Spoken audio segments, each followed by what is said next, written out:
Well, just talk about that process of like not having your daughter around and just finally reconnecting. And like we've mentioned throughout this conversation, she's integral to everything that you're doing today. Well, that time was just, I was so devastated until I'm sure I cried a lot and everything, but at a certain point, it's still going on. You don't know where she is. You're still homeless. This is a long period of time. I'm talking about a couple of years that this, horror went on. So after a while, you kind of just get numb.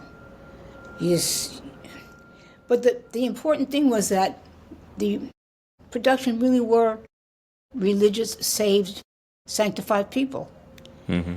I had become born again, but I did it through some televangelist or something. So the process had happened and everything, and I knew I was different. It was probably part of the reason why I lost my family and the people I was around, because I had changed and they hadn't.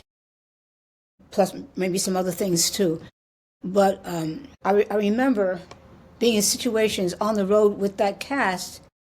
The different members of them would come and sit with me on the bus, make sure I had company. It was a comedy, so we were always laughing. And gospel people are even funnier than regular people, so you can't really stay sad.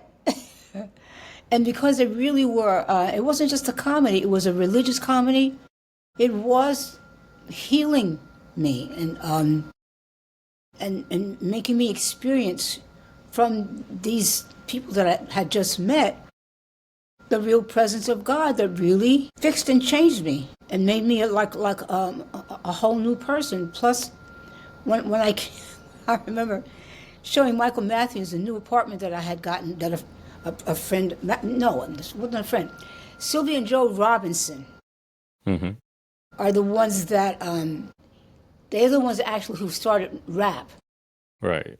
Um, Sugar Hill Records. Sugar Hill Records, right? Well, Joe Robinson got me this apartment. It's a place called the Galaxy. You'd have to see it.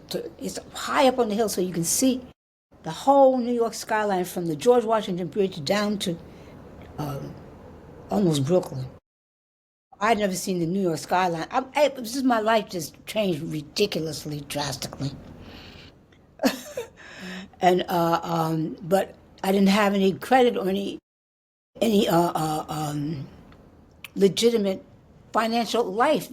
So I couldn't get an apartment. I had all this cash, but I couldn't get an apartment. So once again, I relied on someone recommending to talk to Joe Robinson, and he got me an apartment